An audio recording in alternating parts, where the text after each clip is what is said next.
What's up, everybody? Welcome back to another episode of the One More Rep podcast. I am your host. My name is Joseph Percher. As always, this episode is brought to you by NutriBio Supplements, Crystals Bikinis, and Bio Longevity Labs. Today, I'm joined by my friends, Josh Jefferson, Austin Brown, What's the up? EQ boys. I'm stealing that. I think that podcast that I watched with all the UK guys, with Hilly and all them, they were kind of coining themselves. I think the Boldenon boys or something. It's interesting. I feel like a lot of the stuff, especially after talking with him. Did you guys get to see? I got to interview him, Yeah. bro. It's wild, and a bunch of people commented on it where they were like, it almost feels like you're the American version of their podcast, or vice versa. Like they're the UK version of our pod, which I'm taking as a compliment because those guys are awesome. So, um, Agreed. Super cool. Yeah. so anyway, what's going on with you guys? Josh, how are you, dude? Everything's good. We're it's official, announcing the move of the gym. Um, so November 14th we'll be shutting down Ultimate Gym and opening up Pivot. So November it's just 14th, Pivot Gym in Long Island. Can you share the address? not yet. So November Not yet. 17th we open. Okay. I should be able to by the end of this week share the address out. So Okay, cool. For uh, anybody interested, check out the Moses of Muscle on Instagram. Austin, how are you, dude? I'm good. Nothing Cruising too, along. yeah, nothing new going on. Kind of a boring period for bodybuilding, but training's good. Um, feel good. Getting ready for a vacation in a couple weeks. So Hell it's yeah. exciting. It's Where are you exciting. guys going? We're gonna do the Dominican. Oh, very nice. Yeah, so do the all inclusive, just Oh, unplug for. hell yeah. Yeah, that's the way I like to do it because I'm an overthinker like bad, and my mind's constant. So like all inclusive, I don't have to think about groceries or what are we doing, where are we going. I just literally am a vegetable for a week, and then I come back You just ready show up and it's all taken care of for you. yeah, no rules, no clocks, Hell yeah. whatever. How long you guys going? Is it a week? Yeah, we'll do a week. So that'll be right before Thanksgiving, and then get back and take things up a notch with everything. It'll be fun. And so how are you doing this vacation? Are you trying to manage some level of bodybuilding within it, or are you totally unplugging? So I'll bring like my ancillary drugs that like Telma, thyroid Thyroid, yeah. prescriptions. I'll bring those. I don't bring any health supplements. I don't bring anything like Don't diet. bring any fucking drugs, dude. I don't do any drugs at all ever. Yeah, I just do a shot when I leave and then start when I get back. yeah, Diet's gonna be like I'm not gonna be a fat fuck. Like have a couple meals throughout the week that are like kind of no yeah, hold barred. But other than that, like I don't really like eating like that anyway. Like I just like some like those places are great. They have like a lot of grilled fish, which is like my favorite yeah, thing, stuff like that, and just just eat when I want and how I yeah. want. Yeah, so just no bodybuilding, anything really. I won't train. That was Steps. kind of what I was going to ask too. If you're going to hit the hotel gym or no? No, I'll just take that completely off. I usually do like a nice walk in the morning with some coffee, and then Yeah, like get a ton of steps at those places regardless. yep, yep. So it's like activity stays good. So it's just I need to freshen up anyway. I'm pretty beat up from training right now. Awesome. It's well timed, and then like you said, that's when you'll come back and let it rip. I kind of do the same thing with my vacation. It's more like towards the end of the month, the long weekend of Thanksgiving. Kelsey and I will go away, and it'll be the same thing. I'm not bringing any prepared food. I will probably, because we're driving to where we're going, I will still stay on my shots. But if I was going international or flying somewhere like you would, I wouldn't bother. Um, and then when I come back, the fun shall begin. Let's just say. I don't want to talk about drugs, especially on this podcast, but I'm um, super excited. I know I was so excited too. I was ready to start today, dude. I almost kicked it off a little early. I had to be talked out of it. I had so much travel my last push phase. So like this one, I have like one trip, I think two, and then I'll go to the Nationals, I'll go to the Arnold, and then other than that, I don't think I'll Oh, go. Okay. Okay, cool. Well, that even between those two trips, that's a fat chunk of that's 14 weeks or something. You know what I mean? So you just get to be at home base and put on some fucking muscles, baby. That's what I'm talking about. All right. We did the whole different theme each person. So I did training questions. So let's see. I asked for training questions. Somehow somebody asked, not related to training, when does the blast start for you in Austin? We just covered that. Pretty much end of November, early December. So I'm counting down the days. Me too, dude. Me too. Fuck. What is the most useful feedback a client can provide when it comes to their training? I Um, didn't feel this. What's that? I didn't feel it, or I don't. It doesn't feel right because that normally would tell me that somebody needs to send a video so I could assess it and see like what needs to be changed. That was actually my answer. I usually let you guys answer, but when I read this question, I thought to myself, the answer is training videos. yeah, I was like not even thinking of it that way for some reason. That's like step one, obviously. Yeah. But I think I was thinking more about like managing volume and things like that. And like it is good to like you need some type of level of self-awareness with like uh for lack of better terms, like how smashed you are throughout the day and Yeah. just how are your joints feeling? Are you getting a lot of like odd and end little injuries where you're having to work around those? Like what's your mood and energy level throughout the rest of the day? Things like that, just to like gauge that fatigue and are they getting stronger? Things like that. Are you leaving the gym really flat? Or do you feel like you're training and not like running a marathon and just getting through it? Things like that. So I took that totally different. But yeah, obviously like looking at how you're step one's like I need videos like out the gate because that's the most important thing we're doing with this. I just gave you a million things. None of it matters unless you're doing this part right. That's right. So first thing is like looking at that and teaching the movements for sure. Also, I have to comment on how distinguished Josh and I look. I was gonna say, how is Austin the only one not wearing his own fucking hat? See, that's business, dude. That's when you've reached the upper echelon of business, is when the other people are doing the marketing for you. I I busted put him out in the last flesh. week. Everybody loved it That last. and he's got the neon behind him. So he's permanently branded up. Yeah. They look I clean. think I think one of the most important things, and this is like of course, like objective stuff, like are you progressing, whatever, all this different stuff. I just most of the time, like someone sends me a training video and I screen it to make sure that there's nothing like obviously wrong, setup or execution wise. And then the first thing that I'm going to hit them with almost 10 out of 10 times is how did it feel? I don't care if it looks crazy textbook perfect on the video because there are times when it looks stellar on video and then I'll say, "Yeah, this looks good. How did it feel?" And then someone will be like, "To be honest with you, this I don't like doing this movement. I don't feel it at all." And I'm like, "Well, then we need to find something else." This is for people that are probably like intermediate to an advanced. I don't have tons of these guys at this point anymore, but if you're talking like you're trying to teach someone fairly new how to train, that subjective feedback matters less. I think it matters. Like, there's been times where I've had people that are relatively new and you try to have them do something for their lats and they're like, you say that this looks perfect, but I don't really feel it in my lats. And it's like, well, you have no lats to feel just yet. So this doesn't really matter. But for the guys that are, for the most part at this point, I have either adult lifestyle guys that are either my age or older, or I have like pretty good competitors. And so for those guys, it's like, I need to know if this is hitting the spot, so to speak. Especially if it's like in that level of competitor and we're trying to bring up a weak body part. It's like, Right. man, like what are we how are you connecting with this? Because if Yep. you if so like this is where we're gonna make our money this entire off season, right? Which and Yes. if say that you do an entire off season with a movement you're questioning every week and you're not relaying that, you know. You're missing out on a lot there.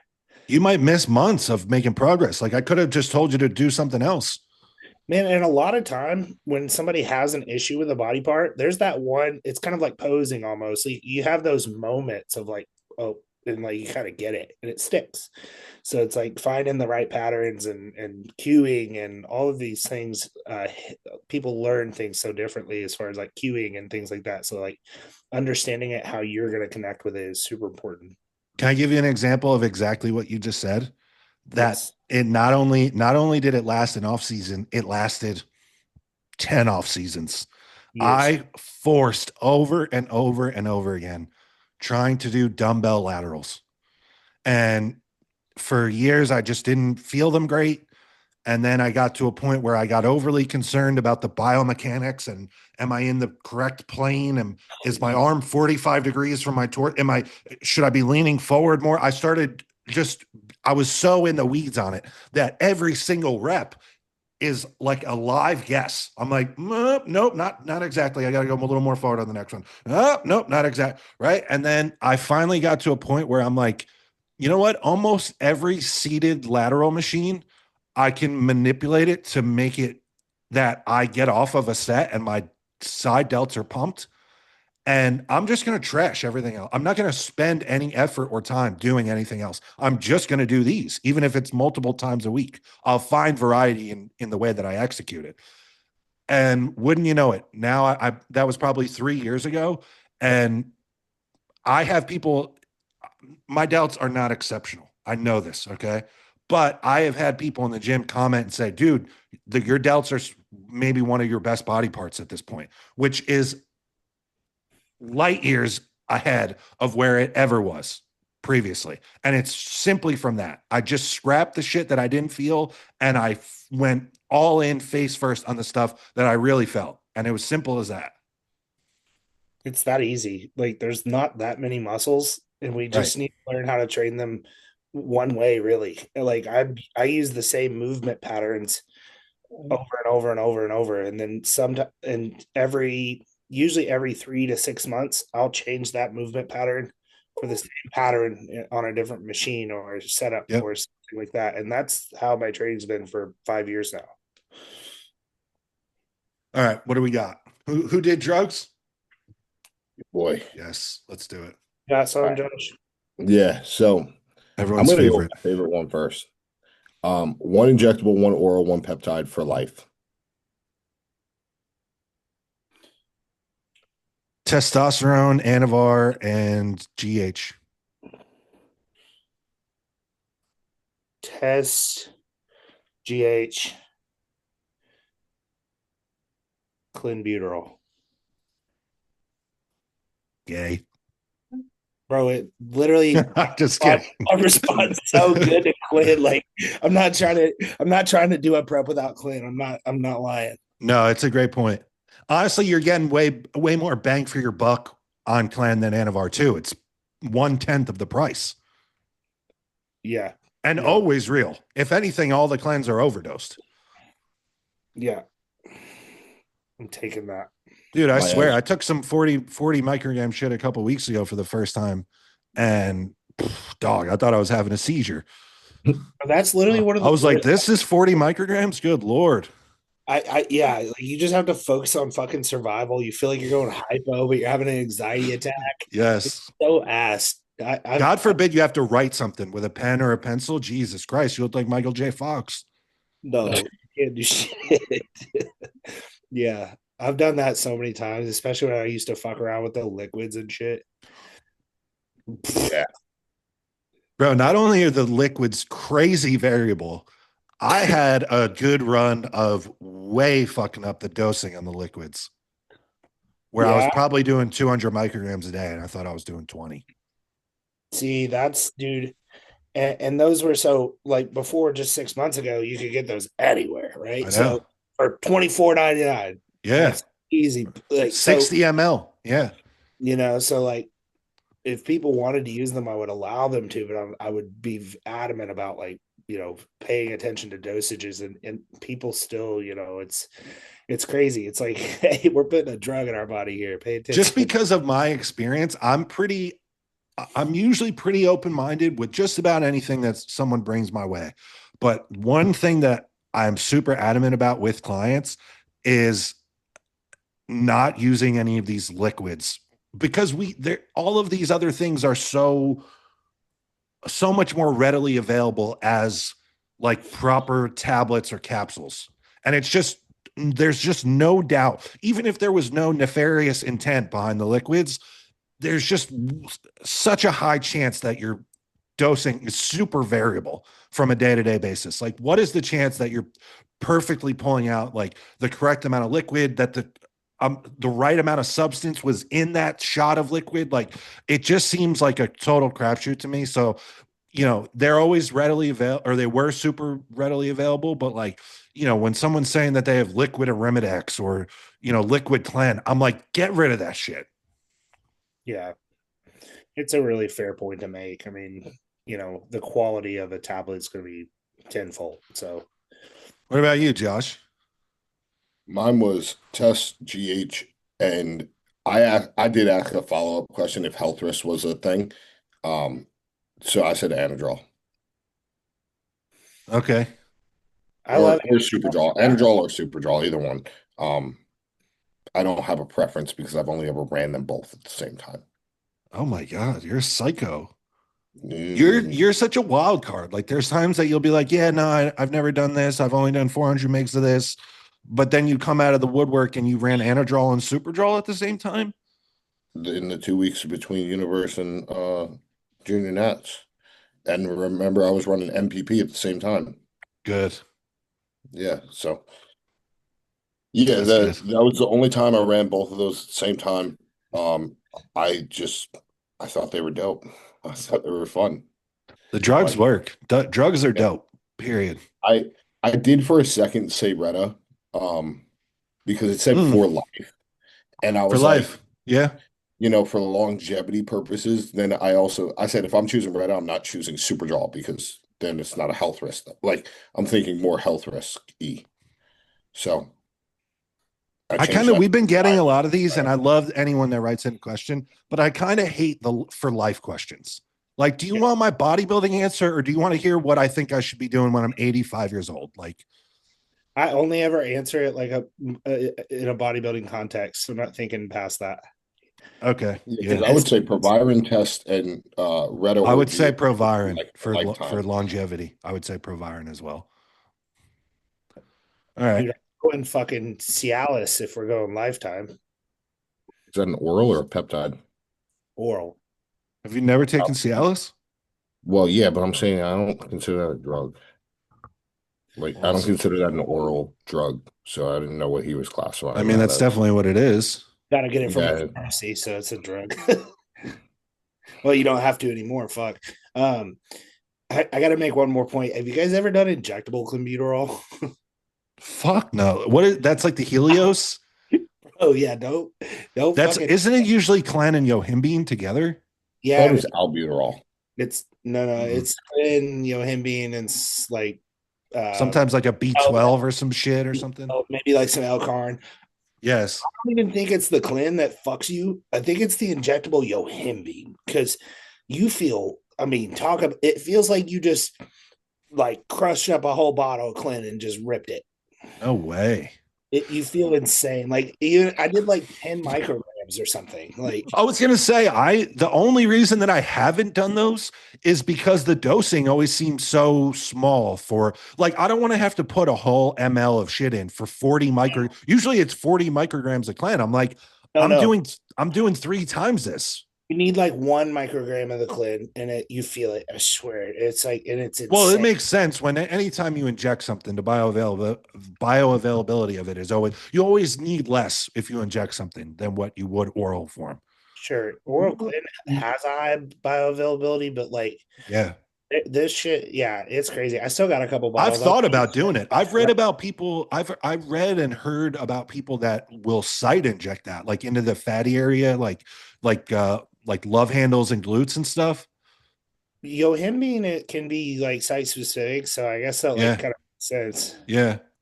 I got a Um, couple bottles laying around. I'll probably fuck with it at some point. Yohimbe's one of those things that it seems like you either love it or you hate it. There is no in between. Like I know people that swear off Yohimbine at a low dose like it's the fucking devil. For me, I can take 10 or 15 migs and I'm fine. I don't even notice it. Yeah, I like uppers, so feels good. All right, what do you got? What did you do? Now, I did nutrition. Okay. Let's see what we got. Um, okay, let's see. Low fat nutrition approach in contest prep effective over high fat. Yes, 100%. Simply because calories in, calories out, especially if you're enhanced, you don't need that much fats to begin with. You're probably taking fish oils and omega-3s. As long as you're healthy, 9 calories versus 4 calories, I'm going to take out the 9 calories every single time. To add to that, because that was very well put, I agree with everything that Josh said. I also feel like when I'm in contest prep, I want the food that we are going to take in to go towards enhancing the performance and the look of a physique. And I think that carbs do that to a way higher degree than fats. So I'm a low fat advocate for enhanced male bodybuilders. I'm a low fat advocate, period, all year round.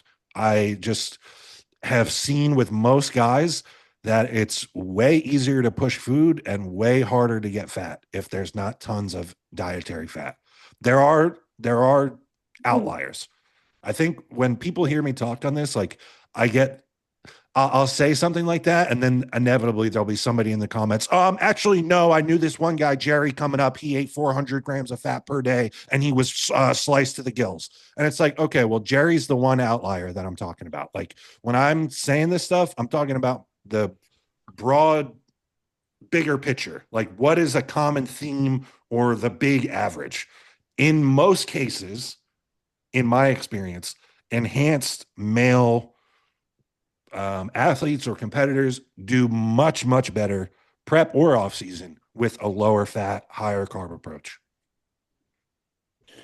I agree generally with everything both you guys said. I mean, when you're talking off season, like obviously you with a lot of individuals, you need to leverage like fat sources and things just to drive total calorie. Just to get the food up. Yeah, you're gonna have to, but right. So like the only time I like a higher fat approach would maybe be on like a non-training day in the off season when like you are trying to like mitigate blood glucose from getting too out of hand and because food's way up there and like the density of fats is a lesser amount of food to consume to equate in the same amount of calories. Yeah, sure, it's maybe higher on the satiety scale, but like it's a tenth of the volume of the food. So like is it, but yeah, I mean for prep, like that for that point alone, typically it's for especially for males, like it's most points there's no direct fat sources in the diet at all, and it's typically for that food volume standpoint. Like I'm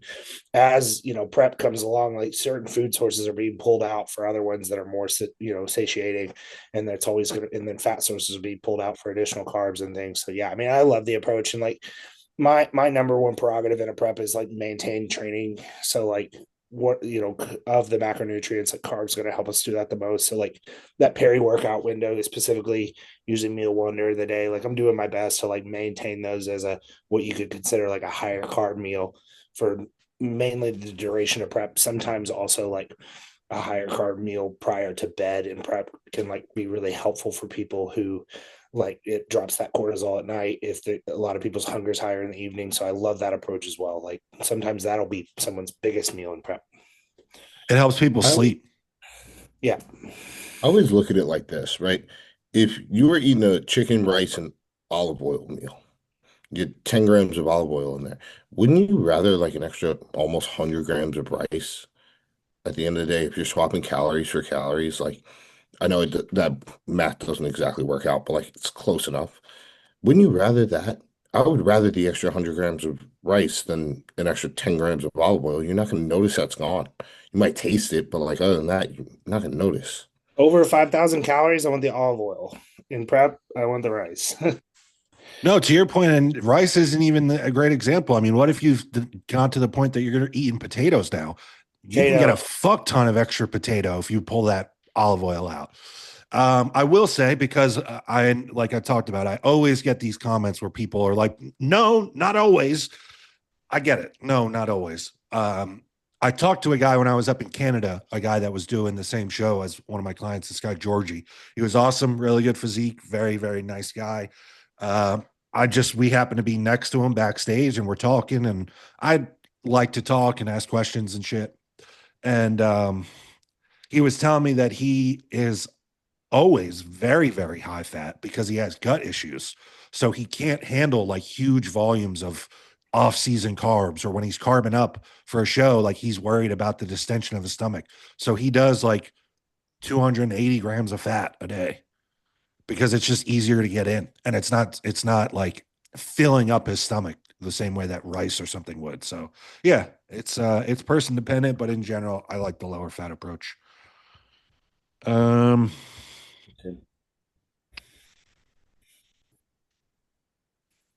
what's the biggest thing that people miss on, whether it's food, cardio, training, pinning, or subs?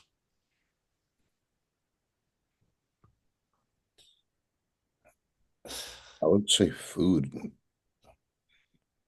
Like, I feel like if you're really about it, if you're really serious, the cardio, this training, the subs are like you're not really gonna miss that. But things come up. You might miss your food just because like you got a flat tire on the side of the road and you thought you had enough food, but you're not coming home for 5 hours. Like you were supposed to be out for 20 minutes and you're now out for 5 hours. I feel like you're most likely to miss food in that scenario.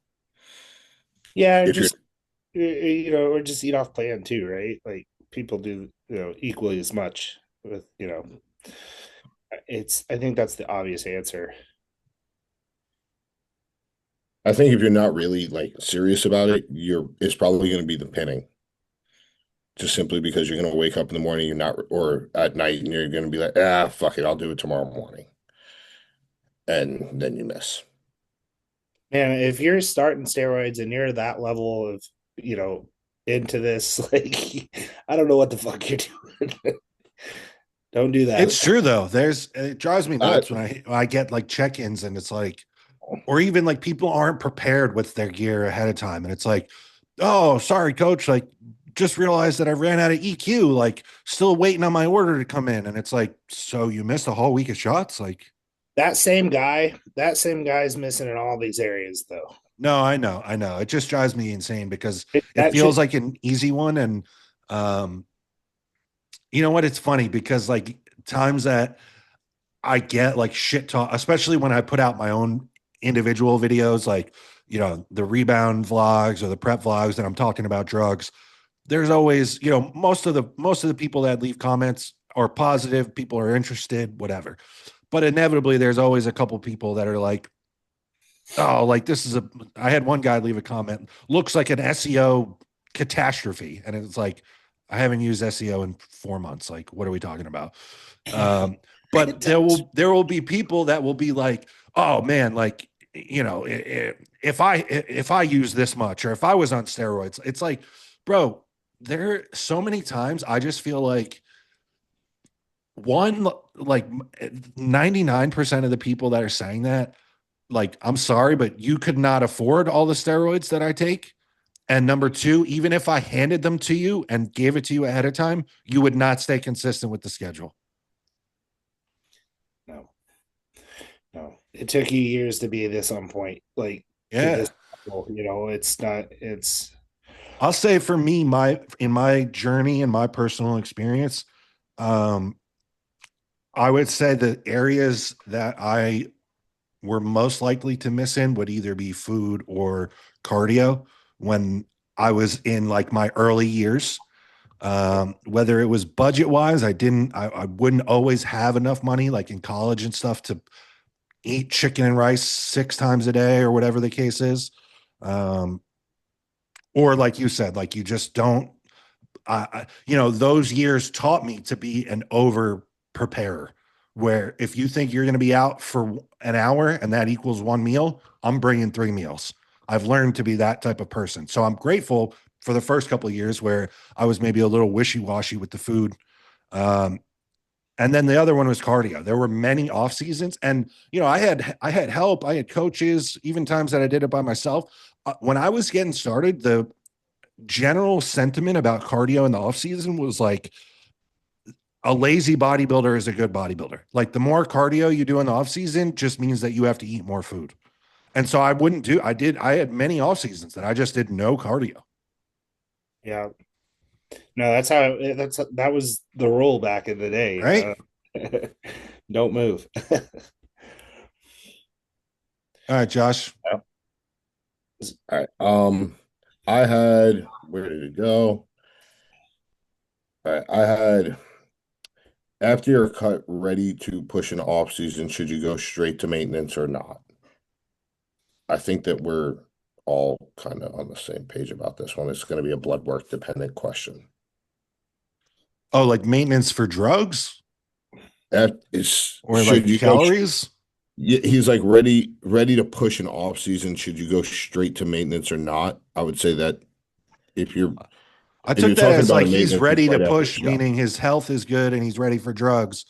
I hear maintenance, and I think I see a lot of people online. I think I'm not trying to make any waves, but a lot of the kind of RP folks do their seasons, and they'll say, "Oh, this is a dieting phase," and then before I begin my massing phase, I got to do 4 weeks at maintenance, and like that just never makes sense to me.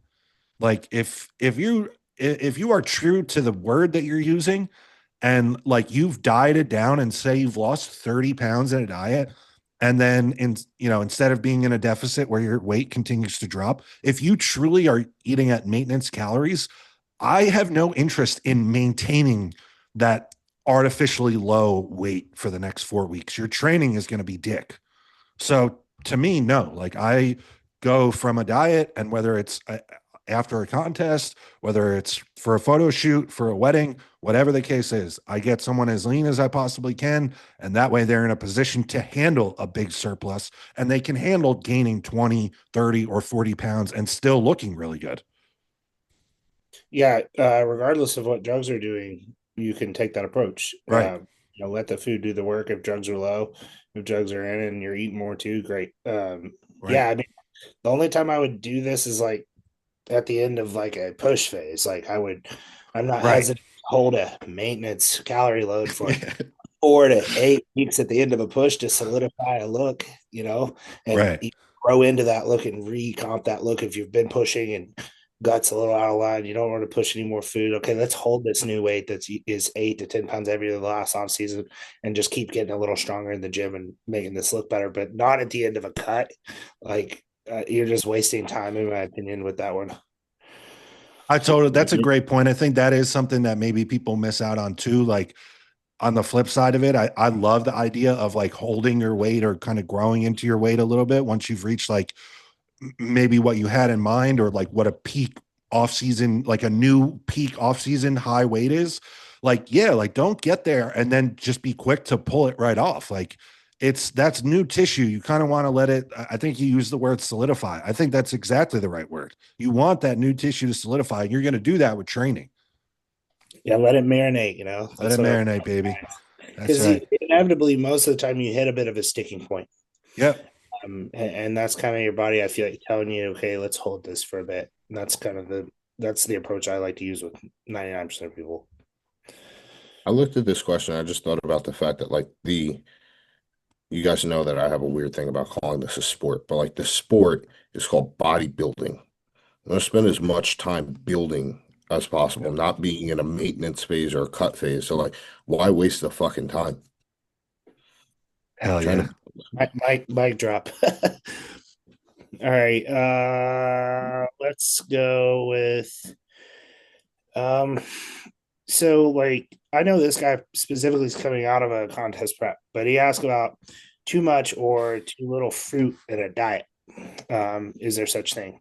Too much or too little fruit, you know? What do you think, Josh? I think that's a palate question more than anything. I'm a big fan of fruit in the diet. So like I try to either have it, he just said fruit. I try to have fruit in every diet that I build. If there's 6 meals, at least 4 meals have fruit, anywhere Mm. from 100 to 150 grams. I found that it helps people with cravings. I have a lot more lifestyle clients. So like, oh, I really want a cookie. I really want candy. It's like, all right, well, let's have a handful of frozen berries. How do you feel now? My mouth is cold. Yeah, you still want the cookie? No. Okay, cool. Move forward. Um, Or a so I'm banana. Banana's great, dude. I love banana. yeah, like I personally am a big fruit guy. If it was like Yeah, if you I were are. to eat whatever the fuck wow. Hey, at least I don't listen to Adele. Hey, But if I were to like not be bodybuilding and just trying to eat healthy, like I guarantee I'm going and grabbing an apple before just about anything else. So I like fruit in the diet. I think anywhere from like 400 to 600 grams of fruit is probably a good place, and you could just stay there for an entire off season or until you got to start pulling from there during prep. yeah, I look at it just a little differently. I think I have a bit of a different demographic than Josh, but I like um, when there is plenty of food available to the person. Like, I'm not talking about the end of contest prep when things are pretty minimal, but like, yeah, coming out of a diet in an off season, you're setting up like a rebound or off season type diet for somebody. I'm doing at least fruit in 2 meals for sure. Now, if someone that expresses that they like Josh, they absolutely love fruit or whatever the case is. It helps them with cravings. Then I'm always open to doing more. But at minimum, I like the idea of, I usually like fruit with breakfast and then like post workout. Yeah, I mean, it, I don't know that there's such thing as too much. Like I kind of like to save sprinkling in fruit in that many meals, like as Josh talked about, because I use fruit for like the dog days of off season when like you're already at 300 or 350 grams of cooked rice in every one of your meals. Like, because I really don't like going beyond that with guys. So then it's like, what else can I add that's easy to eat? Then it might be rice cakes. Then it might be 10 grams of carbs from any fruit that you like stuff like those are, I use that as an easy addition when things have kind of hit a lull in terms of appetite. yeah, and they work in the opposite fashion too, with like post, contest periods and things like that for that sweet tooth and kind of, Yep. capturing that. If you look at like the benefit of like fruits and vegetables, it's like some fruits and most all vegetables are like very high volume, so like they can have a lot of benefit in like a low calorie diet. If we look at like an off season setting, like we probably don't want that. But another huge benefit of them both is like fiber amount. So like we have to be like too much fiber is bad, too little fiber is bad. So if you're finding yourself, in an issue with like digestion because you're eating, 2,000 total grams of vegetables a day, like you might want to redefine your approach a little bit. But it's not really like a question of too much or too little. It's just like how much you can handle and where it makes sense with the phase you're in. So I think you guys pretty much touched on all the points. And I think the biggest thing to pay attention to is just like the digestion of it. So like a lot of vegetables, cruciferous type vegetables and things like that, fiber can be hard to handle at a large amount. So like if you're eating like 500 grams of, iceberg lettuce today, you're probably like not having the best digestion. So just like you do want to keep that in a good spot. But otherwise, like, yeah, pros and cons to both of them. But I The like to only think, other the only other thing that comes to mind is just being mindful. Like if it's someone, a lot of us that are enhanced are using something like telmisartan, and so you just want to be mindful that you're not like way overdoing your potassium intake. yeah, you don't want to eat 5 bananas a day if you're on eight Yeah, or yeah, yeah. stuff like that.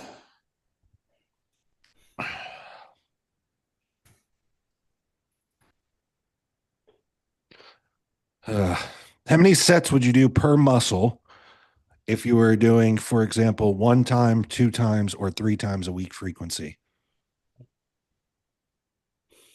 I feel like we answered this question last week. Well, we're answering it again. Let's Uh, let it rip. One time, 4 to 6 sets, two times, Oh, we did three to talk about four, this. Yeah. and three times, 2 to 3. If you're hitting something 3 times a week, you need more total volume. So I'm saying that 9 sets is probably a good number for the week.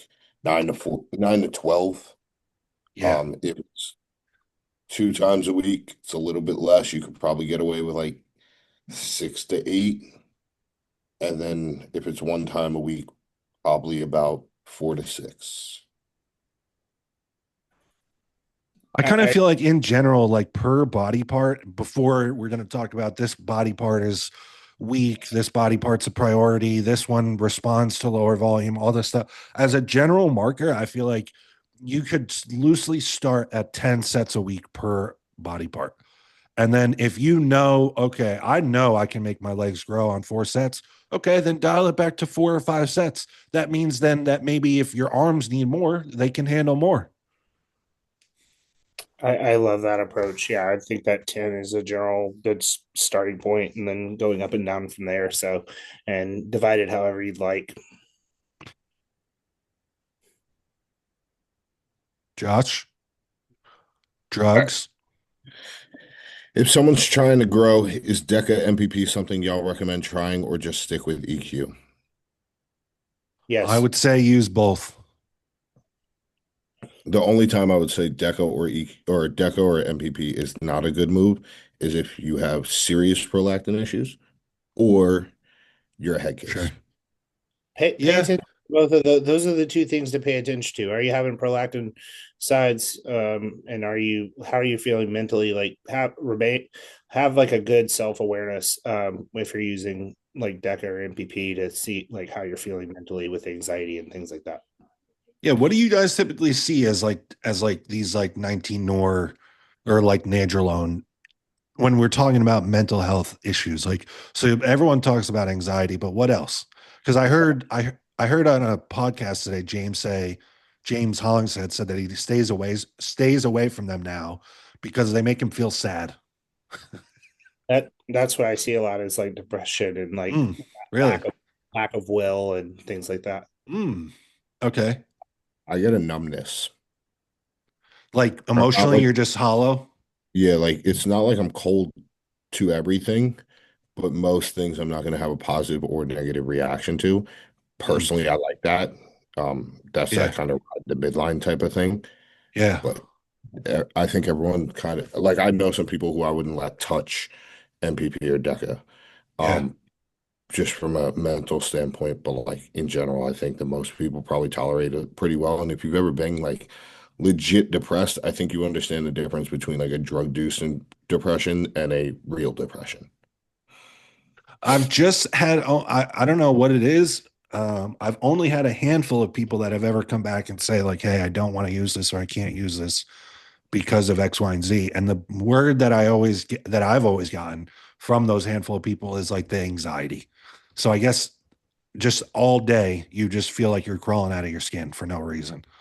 Um, I just can't, I guess I'm lucky. I can't really relate to that. I don't get that like from EQ. I don't get that from Nandrolone, like my off season is going to be high test, high EQ, and high. I prefer Deca at this point because I can get more milligrams like per ml.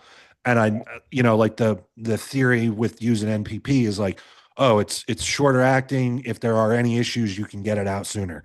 I know there are no issues, so I'll take like the longer compounding ester. I'm the same way. Yeah, I like DECA. Yeah, me too. I I love always it. just I like can't mixing wait. them. Even Yeah, you, yeah, I mean, you can start really low with DECA too. Like if this person has a trade or something, like I'd recommend starting like 150, 200 megs a week, and let that ride for a month and see how you feel. Like you get some good benefit just like from a training perspective with that. And then 100%. if you I can think handle, you get a little more fullness too, like especially if you're on top of your off-season diet and your one free meal isn't a fucking cheesecake factory binge, like you're on top of it, you're staying on top of your off-season cardio. You almost, especially like a lower dose like that, like I'm not talking using 700 megs a deca. If you're using 150 megs, you're going to get some training benefit, and I feel like I almost get like a poor man's trend look about like my shoulders and stuff. You know what I mean? sure, yeah. No, I feel really great on DECA. It makes you feel really strong and You know what? I asked Hilly last week what his like number one mass gaining cycle was. And he said like all things equal, he would go test, EQ, and DECA. Speaking my language. I found that MPP worked better for helping my joints. Interesting. Probably just because it's faster acting, but like I can get away with using MPP to fix like a joint issue much faster than DECA will. That's kind of why I've always liked mixing the two together because I can get the joint benefit right away and then the longer benefit of the DECA. And normally I just kind of push that ratio down towards the DECA as the cycle goes on. I'm sold. I'm going to do some NPP as well. I did that last push. No issues. I might just do like 10 megs of NPP a week just to feel something immediately. I may even do like 10 megs of Pro too to go along with the longer ester test. Yeah. I like it. I don't know. I don't know how much 10 megs a day is going to make a difference when I'm running 3 grams, but we're going to see. It's not going to make me smaller. Depends I on would the say do like 33% of whatever your total 19 NOR would be. If you're gonna do 300, do 100 MPP, do 200 DECA. 300. It was a round number. What am I, fucking new? just be a real G and do trend instead of NPP.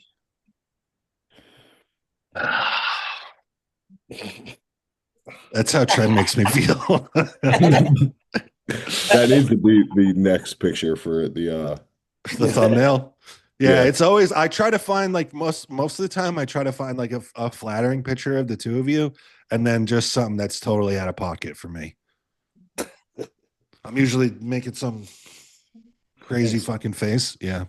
Those are fun, man. They crack me up. It's a good time. It's a fun time. There's a couple people that comment on it and appreciate it. So I know it's hitting with some folks. All right, what do we got? Who's next? Is it me? Sure. Yeah. All right. Okay. Oh. What are the essentials for fat loss in a contest prep? Calorie deficit. Next. What's your toolbox? What are Drug wise? What are the essentials? What are your non-negotiables with 9 out of 10 preps? Contest prep that's going to result in an enhanced bodybuilder getting on stage, you're going to be doing fasted cardio. Okay, perfect. I love that. What if the person unless your life situation's wild and then we just need to get it done when we need to get it done, like if fasted cardio means that you only get 4 hours of sleep, I would rather you do the cardio at a different point, maybe post workout. Maybe you don't have them have an intra shake and they do it post workout. What else? Clenbuterol. Glenn. Literally, my immediate thing when you said that question was clenbuterol, SLU, Retta, and probably some of those other mitochondria peptides, and then just don't be a fat fuck. So I'm going to say fasted cardio. I'm going to say a tracked output total that needs to be met daily. Step count, step goal. I think a set sleep and wake time is crucial, more so than in the off season. I think it's way more important when you're trying to lose fat, selectively pick off fat and save muscle tissue. I think good sleep is way more important. I think you need to have a good self-awareness and open line of communication with your coach in terms of your training volume and how that might be affecting the actual performance of the individual sets. I think performance within individual sets is way more important than maintaining like a total volume. How about like finances? Big one. Essential. Oh my God, it's the biggest one for bodybuilding all year round. Don't go into your prep buying one vial of test at a time. Oh, dude, please don't. So yeah, don't have a shitty relationship. Job, you can't be fighting your girlfriend and fighting the prep at the same time. Is your environment stable and is it low stress? Yep. Job can't be crazy. And if your job is consistently crazy, you better have it scheduled that the prep happens during the down period. So if Like, you're an accountant, I better not hear that your contest prep is from April to June. Like that's a terrible idea. and these are like non-negotiable things. Like you will not Non-negotiable. have a good contest prep if these things are out of whack. Like period. I think money, relationship, and job might like forget the X's and O's of the actual bodybuilding. If those three things are not in order, you are working uphill in a contest prep. Have you and if you know have you communicated with your partner like how this is going to be if they haven't been through it, and like are there like is there like a good level of understanding of, like what is about to go on? This isn't like you're just doing something like you're not prepping for a mini marathon. Like this is fucking contest prep and it's 24/7 for 16 to 20 weeks. You ready?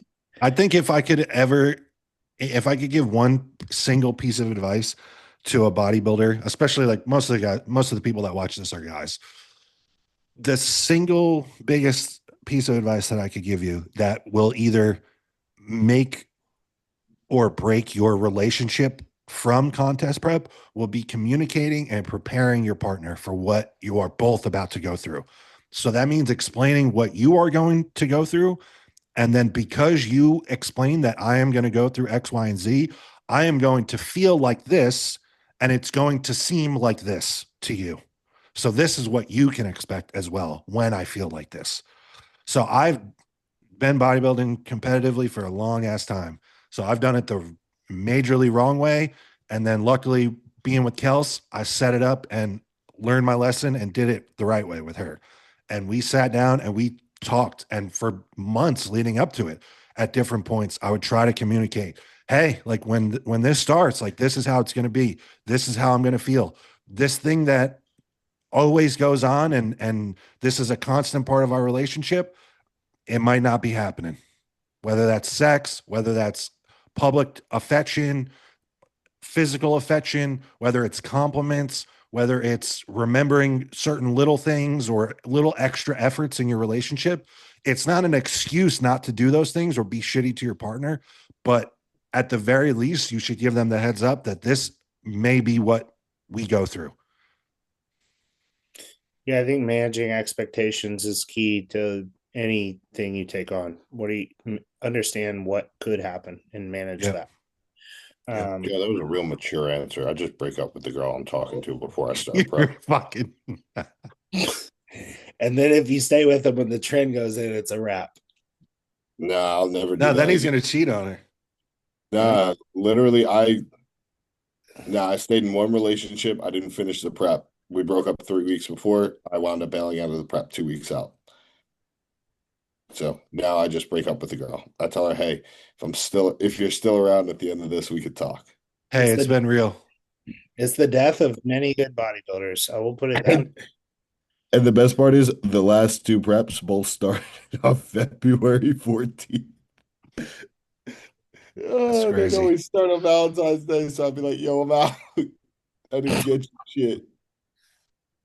I'm That's grown. crazy. It was really a gift. It was, honestly. You didn't have to deal with my psychotic ass. Yeah, I think those are the big ones. X and O wise, I would throw thyroid in there. I like use Mm. thyroid out the gate. I don't wait for it to suck. So Yes. Yeah, that's such a good point, dude. yeah, so that Clean. I like Slew now. A GLP drug is I wouldn't put as an essential, but it's of consideration. No, Um, it's nice to have now. It's a nice new tool. It's definitely not a non-negotiable. We've been doing it for fucking how long without it? yep, yep. But I like Slew in there. Like I had a question about Slew over Clean for bodybuilding. I think we've had that question We before. have. Yeah, use both. It's great. Cool. They do different things. They both burn fat. Excellent. But yeah, I mean, those are the big ones. Yeah. Don't It's be tough. I was gonna say with pets too. It's tough, like because you can't necessarily talk to your pet and prepare them for the fact that you're probably gonna be an asshole. Um, you can tell your significant other they got to pick up the slack with the pets. am I wrong though? I had way less patience for my dog. Oh, tons. I'm And it always made me feel terrible. It makes me feel terrible thinking about it now. it's horrible. They'll be just standing next to you while you're making a meal, and you're like, "Get the fuck away from me!" Yeah. And they're That just or like they're breathing like I had an English licking their bulldog and butt. he's breathing all loud and I'm like, Bubba, shut the fuck up. I get it, bro. And then it's like after the prep, you're like, "I'm Bro, sorry." no, that night I'd lay down in bed and I'd be like, I am a piece of fucking shit. I'm Nothing up until wrong. 3 a.m. because I can't sleep because of I was such an asshole to the dog. Poor I Bubba. made sure that I took Delilah for a nice walk at some point during the day to get my steps in to make Yeah. up for being an asshole to her. Yeah. You It's so better. so true, man. Delilah is a saint. Um, we could talk through this one. There's no right answer, but best split for growth, in your opinion. Push pull. You guys like that Honest. post I put up yesterday? Man, I got so many butthurt dudes in the DMs. Well, technically, it's like, buddy, it was a joke.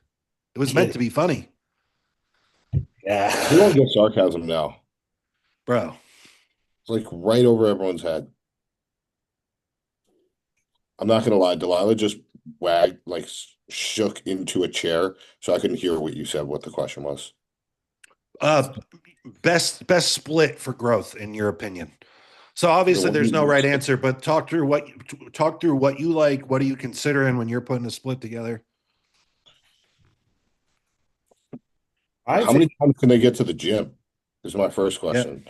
yeah. How consistently can you get to the gym? If you can only get to the gym 3 times a week, we're probably doing full body because it's Really? not a priority to you. Yeah. Oh, it's Like, not. Yeah, that's fair.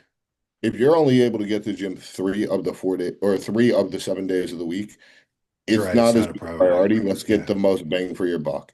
If it's 4 days, what sucks more, your back or your chest? Because 4 days, I'm going to say your legs probably need 2 days. I wouldn't even be opposed to turning around and doing a push lower off, upper lower off if your back's like just a phenomenal body part. Good. Yeah. So maybe even throw a hinge in that first leg day so that you can get a little bit of erector in there. Mm, it's a yeah. it's a crazy loaded question, right? I knew you were gonna freak out over this. I'm having an anxiety attack. I think if I gave general recommendations, 4 to 5 times a week is Yep. ideal. Yep. And four is not too little if you know how to train, and you're balanced enough to afford 4 days a week. I think if Yep. there's some balances in your physique, five makes more sense. Yep. And as much volume in there as you can handle. And I think it makes sense to prioritize body parts that do need attention in that split, however you do devise it. So, it doesn't really matter how those days look. I do like an arm day if you're like an open bodybuilder or a classic guy. It's So part of the resume. Like if you're getting on stage, part of the resume is having big arms. I feel like it's actually like a heavier weighted part of the resume too. Yeah. If your arms suck, it's very glaring, and if your arms are It good, is glaring. glaring. I So hate it. It is glaring. It sucks. me Fuck. too. We both have we're both down with the syndrome there with the tiny arms. Syndrome. Joe didn't know what that was. I didn't know what that was. White band syndrome with the I little didn't know arm. what he was talking White about. boy arm syndrome. Yeah, I didn't know what that was. Yeah, I understand now. I understand that I've been living with this horrible disease my entire life, but That's right. My arms suck yeah, too. all those no, dude, your arms are sweet. I would kill to have your arms. arms are Uh, great. No, I think that's good. I think there's only a couple hard and fast rules that I generally feel pretty strongly about training split wise. Like I don't have a super hard stance. I like to poke fun and I like to have fun with different things. Like the bro split versus PPL. Like I do think that there's some merit to that. I think a lot of guys end up doing push pull legs and they have a big torso and then they have no like arms or side delts. I think that's not uncommon to see. But I don't have tons of hard stances. Like almost every single one of my clients has like a split that's like you wouldn't know, you wouldn't be able to put a label on it. It's just made for them based on what their body needed. It's not push pull legs, it's not upper lower, it's not like, it's a combination of all of it. Like it might be upper lower, and then arms. Like it's I would say a couple hard fast rules that I do have. I do think if you train 6 or 7 days a week, you don't train hard, or you always feel like shit and you're just used to feeling like shit. Like today, I got some guy hammering me on in the YouTube comments over and over about how he trains 6 days a week because he loves to go to the gym, and there's no that works best, and it can be a great split. I'm like, okay, dude, you can train however you want. Like, I don't think that you train hard, but that's fine. Like, if you want to go to the gym and go through the motions and always look the same, like that's okay. You can do that. And if maybe it's crazy low volume like those days, Right. it's Okay. Well, maybe if that's the case, then okay, like your great. time would probably be better used going 5 times and then doing a little bit more on those days. I will say, because I talked about this in my video yesterday, and I said I might elaborate on it, so this might be a chance. All off season, probably starting this week actually, and then all off season, or at least until I feel like I need to change it. I'm signing a contract with myself. I'm training 4 days a week. I love it. 4 set days, 3 full rest days, and I'm gonna like hammer the training while I'm there. My idea is I'll be able to hammer the training while I'm there and then not worry about being overtrained or over fatigued. Like, other than when I train push and pull back to back, I never train more than 2 days, or I never train more than 1 day in a row. There she is. Honorary guest of the pod. I love that. I love that idea, Joe. That's what I did for my last, like my off season between classic and open, and it worked really well, man. The only reason I'm doing 5 now is because then I was doing a full leg day, and I am just splitting up. I'm doing some posterior day that's hamstring and a little more lat volume. Otherwise, was my 4 day split, which that was the only thing. That was the exact consideration where I have like an emotional attachment to training legs twice a week.